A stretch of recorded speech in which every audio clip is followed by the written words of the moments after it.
For 3 days, the blizzard had shaken the cabin, and the cold was seeping through the walls. Emily, unlatch the door to the glass room. She pushed the door open, and a wave of trapped sunlight spilled into the dark cabin. 2 months earlier, the same glass lean-to was the town's loudest joke. A greenhouse for a man who grows nothing. The fool glued glass to his wall. The crowd laughed. They called it a glass coffin, a sun trap for a madman. The sun will speak for me. It always does. At night, he checked every seal, each pane, whispering a promise to the coming winter. Now the mercury outside read 25 below, and the storm was far from spent. But in the cabin, 4 faces turned toward the warm breath from the glass room, while the blizzard howled on. William lifted the last glass pane, its edge catching the low autumn sun. A glass coffin, Reeves. That's what you are building. Papa, what if the townsfolk are right? What if the glass shatters in the cold? Look at the sun's path, girl. In winter, it'll pour through this glass like water through a sluice. He tapped the low stone bench, dark slate slabs he'd hauled from the creek. Stone drinks the sun all day and gives it back through the long night. What about the gray days, when the sun hides for a week? That's why these benches are thick. They hold heat longer than you can hold your breath. Emily stepped inside and stood still. The air pressed warm against her coat, not cold. Outside, the town's laughter scraped through the autumn air. But inside the glass, a seed of belief had taken root. When the first hard freeze settled over the valley, they shut the inner door and waited. In the frost-limbed morning, Emily unlatched the glass door, half expecting it to be as cold as the cabin.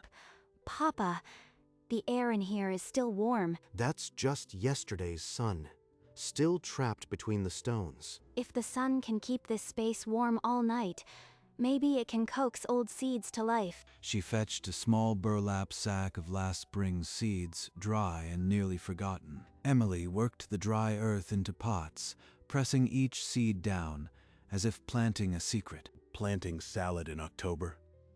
Nothing will grow in there, girl. But a traveler had said this winter would be the worst in memory, and Kenneth's words gnawed at the back of Emily's hope.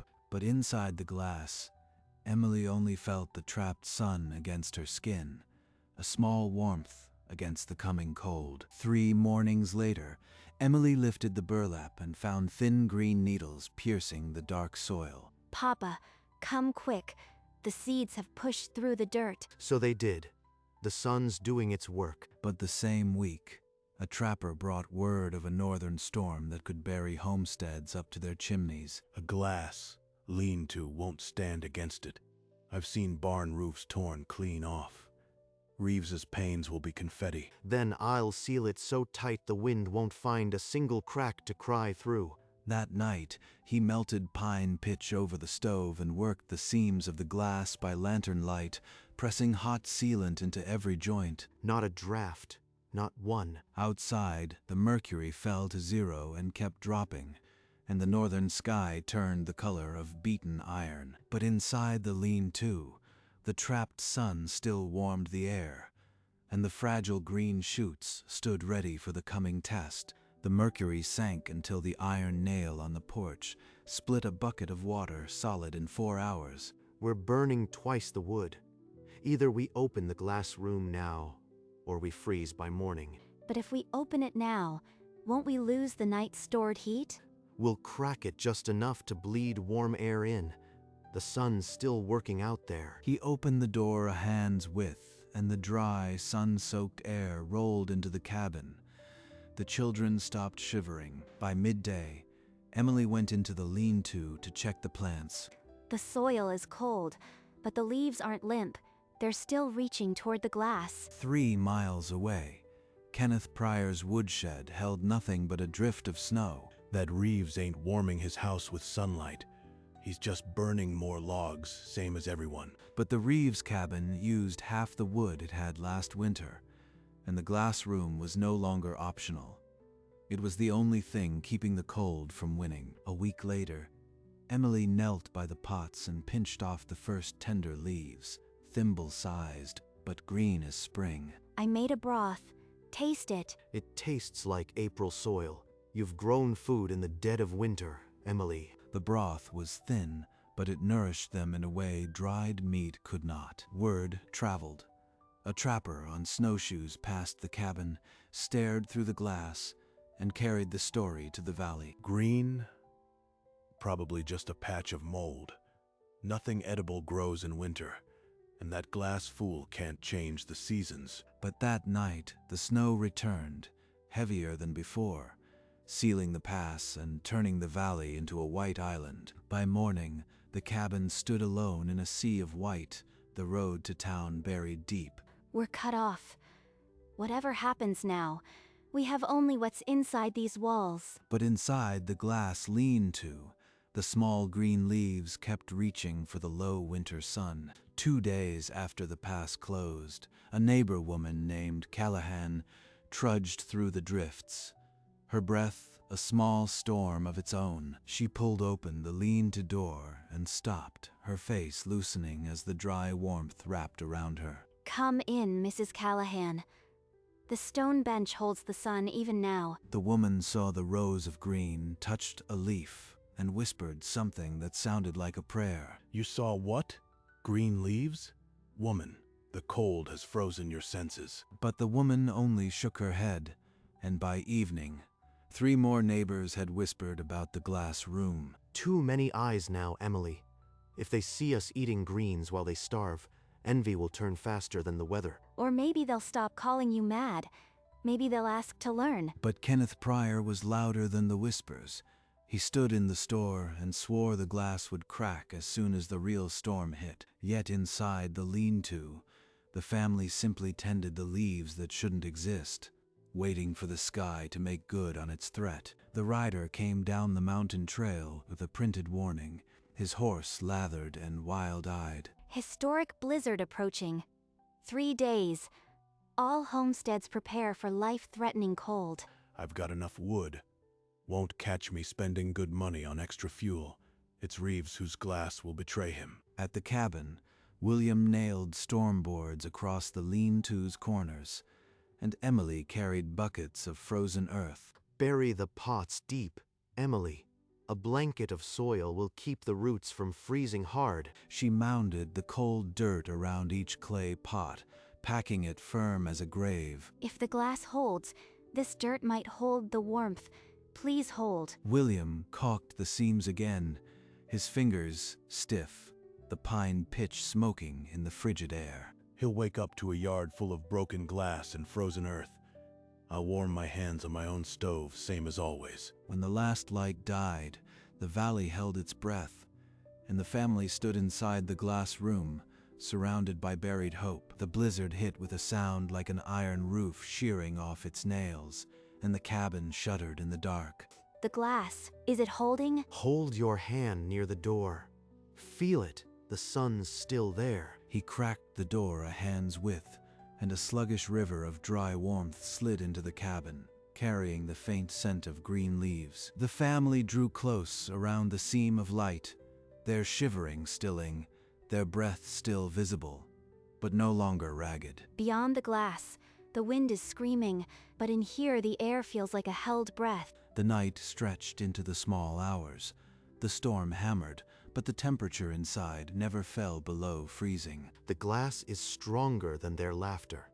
The stones still hold yesterday's sun. Dawn's first gray light seeped through the snow-caked panes, revealing the frost that had bloomed on the outer glass. Inside, Emily unlatched the door to the lean-to. The air that met her was cool, but not cold, and the burlap-covered leaves were still green. The storm roared on, but the glass had held. By midday, the sun pierced the storm curtain and poured through the snow-caked glass, heating the lean-to like a bread oven. It works in cycles, Emily. The sun feeds the stones, and the stones feed the night. Emily pinched more leaves, her basket filling with fistfuls of green that should not exist. That evening, the family ate a steaming bowl of fresh greens, the first real food in weeks. A trapper on snowshoes passed the cabin and stopped, his breath freezing as he stared at the orange glow. William unlatched the door a few inches. The man's face was raw with cold. Come in. Warm yourself. The glass has more than we need today. The trapper stepped into the lambent heat, saw the rows of green, and stood silent, like a man in church. By nightfall, the trapper had told 3 camps. A man in the valley traps the sun and grows food in a blizzard. In his cold cabin, Kenneth Pryor heard the tale and stared at his empty stove. The words furnace greenhouse rattled through his mind like a ghost. The frost on Kenneth's walls had thickened to fur, and the air bit deeper than any winter he could remember. It can't be true. Not Reeves. Not that glass coffin I laughed at. His stove held nothing but cold ash, and the woodshed gaped as empty as a hollow skull. I called him a fool in front of the whole valley, and now I am the one freezing in my own bed. He looked down at his hands, chapped and blue, and saw the shape of his pride lying broken in the lines. I have to go. I'll swallow every word. I'll beg if I have to. He pulled on his frozen coat and stepped out of the dark cabin into the blizzard's maw. The farmyard was a white desert, the wind shoving hard against his chest. The mercury read 30 below, but Kenneth didn't look at the thermometer. He just walked. He did not look back. The only direction that mattered now was toward the glow he once called a fool's errand. Kenneth stumbled the last 100 yards, the cabin's orange glow a smear through the driven snow, his legs moving by memory alone. He pounded the door weakly, his frozen knuckles barely rattling the wood. Reeves, I am froze solid. Please.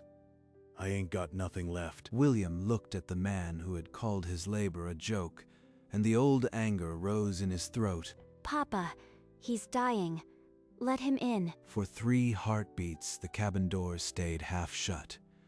Then William stepped back and pulled it wide. Kenneth pitched forward onto the warm plank floor and did not get up. I called you a fool, but I am the one who's empty. I am sorry. Emily threw a blanket over his shoulders and knelt beside him, her hand gentle on his back.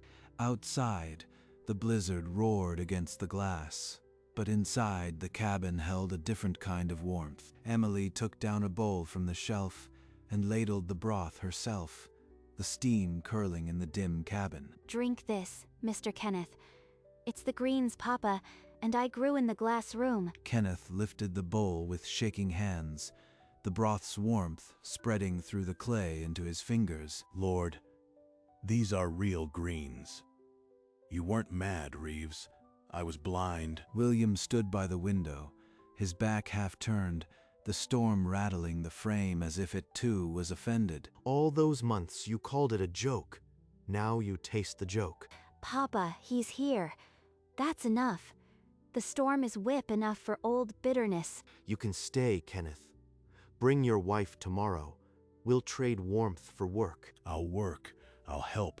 I swear it. Outside, the storm gathered its second breath, but inside the glass room, the plants stretched toward the pale light, as if waiting for more. The next morning, Kenneth returned with his wife and 2 neighbors, their faces pinched tight from the cold, their eyes starved for a kindness they never expected. Come in, all of you.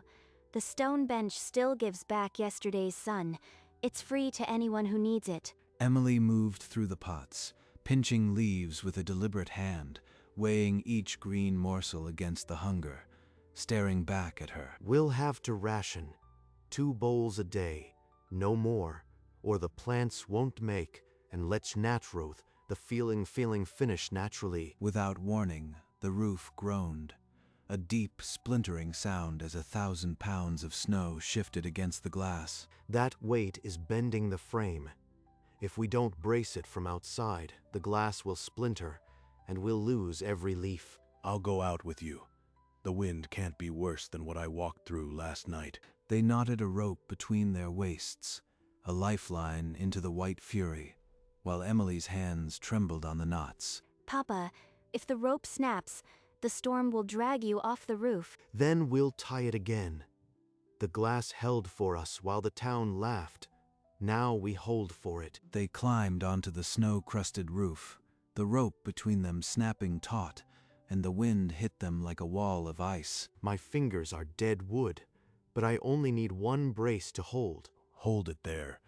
The wind's pulling it loose, packed the seam with snow. Inside, Emily pressed her palm against the cold glass, her lantern throwing their blurred shadows across the snow. They wedged 2 more braces, packing snow into the joints, the white powder turning to ice as it sealed the wood against the frame. For nearly an hour they crawled along the roof, and when the last brace was driven home, the groaning of the frame fell silent. They slid down the rope, falling into the drift below, their breath raking the air in frozen gasps. Papa, get inside.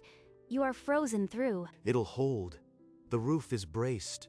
Now we watch the storm and wait. Outside, the blizzard redoubled its fury, but inside the lean-to, the group huddled in a pocket of hard-won stillness, the glass still whole, the plants still green. For 2 more days the storm screamed over the ridge without mercy, and the glass room held. 3 days of dark, and the sprouts still haven't yellowed. The stones keep giving. I called him a fool. Now I am watering his garden like it's my own prayer. Emily bit into a leaf, and it tasted like the promise of spring, a small rebellion against the winter. The storm's voice began to fray, the wind no longer a constant shriek but a tired howl. You held the brace when my fingers couldn't feel it. I won't forget that, Kenneth. I was paying a debt, and I'll keep paying it until the thaw. In the coldest winter in memory, they had not only survived, they had turned their captor into a host. The glass still stood, the plants still grew, and the man who glued it to his wall had tamed the winter with patience and stone. Outside, the snow had stopped falling, and the first pale light of dawn painted the frosted panes silver. The sun broke through the clouds, and the whole valley was reborn in light. The lean-to rose from the snow, its glass steaming, the inside a vivid green that hurt the eyes. It's still warm, Papa. Even after 3 days of dark, the stones kept their promise. Listen to me, all of you. I called this man a fool. William Reeves trapped the sun, and it saved us all. I was wrong, and I'll say it until you believe me. The crowd, once full of laughter, stood silent, their eyes flicking from the green leaves to the modest man. I just glued some glass to my wall. The sun hasn't missed a morning yet. Emily reached for William's arm, and the hard lines around his mouth softened into something like peace. That morning, the sun poured through the panes as it always had, indifferent to the gratitude of those it saved. But the man who glued a glass room to his south wall stood in its light and felt the weight of a season lift. That evening, the families who had sheltered in the glass room gathered under its panes, the plants still green around them. I've measured the south wall. If we build a lean-to 3 times this size, we can feed the whole valley next winter. I'll help hammer every frame. It's the least I can do after what we saw. A dozen hands went up. The laughter of autumn had been replaced by the quiet resolve of those who had been saved. Then, let's get started. The sun waits for no one, and neither will the next storm. Papa's glass room won't just be a shelter now. It will be a seed. The old lean-to that had been called a coffin now felt like a cradle. Emily rolled the paper tight, but in her hands it carried the weight of a promise. My woodshed will be stone this time. I am not letting winter catch me blind again. Outside, the snow was melting, but the warmth that mattered most was the fire they had lit in each other. When the ground thawed, they broke it with shovels and laid the foundation for a greenhouse 3 times the size of the first. William and Kenneth worked shoulder to shoulder, their quarrel buried deeper than last winter's frost. The stones go here, just behind the glass, where the winter sun will find them longest. Children carried pots of seedlings from the old lean-to, their small hands steady with purpose. When the first snow dusted the panes, the new greenhouse stood warm and green, a cathedral of glass and stone. Who would have thought glass could make a farm? We're feeding 3 families now, and it's only November. It's the same sun, Kenneth. We just built it a bigger room. William knelt beside a little girl, her palm full of seeds, and showed her how to press them into the earth. Not too deep. The light needs to find it. That's the whole trick. Outside, the first true snow of autumn began to fall, but inside the glass, the valley's future was taking root. In the small lean-to, now dwarfed by the new greenhouse, William sat alone as the light faded. He held a tin photograph of his wife, the sun catching her hair, a small smile frozen in time. His thumb traced the frame's edge, a habit worn smooth by years of remembering. Emily found him there, the lantern casting their shadows across the old clay pots. She loved the sun too, Papa. She would be proud of what it gave us. It was her light, Emily. She taught me to see it. Now the whole valley feels it. He set the photograph on a shelf between 2 pots, where the morning light would find it first. Outside, night had fallen, but the old glass room still breathed warmth, a pocket of sun in the dark. The man who glued glass to his south wall had trapped the sun, and it was enough. A year later, deep winter came again, but inside the great glass house it was always June. 3 families ate from its bounty, the old hunger nothing more than a story told to children. William knelt beside a young girl, her fingers pinching a leaf the way he once taught Emily. Feel the warmth working. That's the sun, trapped like a secret in the glass. Emily moved through the rows with a leather notebook, marking the growth, planning the next season. 3 years of records. The sun is the most reliable partner we have. Through the glass, the old lean-to still stood, a child playing among its pots. What had once been called a fool's errand was now a cradle of life, and not a single pane had shattered. He glued a glass room to his south wall and trapped the sun, and the worst winter proved him right. Night fell soft, and the new greenhouse glowed on the snow like a dropped star. William settled onto the bench in the old lean-to, a hot mug hugging his hands. The glass he had sealed with pine pitch 4 winters ago still held, its edges frosted, its center clear. He looked out at the cold sky, the same sun now sleeping beyond the ridge. He didn't just build a room of glass and stone. He built a promise that the sun would rise, and the cold would not win. The stone bench, dark and patient, still gave back the day's heat. The glass room had become a pocket of tomorrow, a place where winter could not reach. And in that small, sun-trapped silence, William closed his eyes. The warmth held,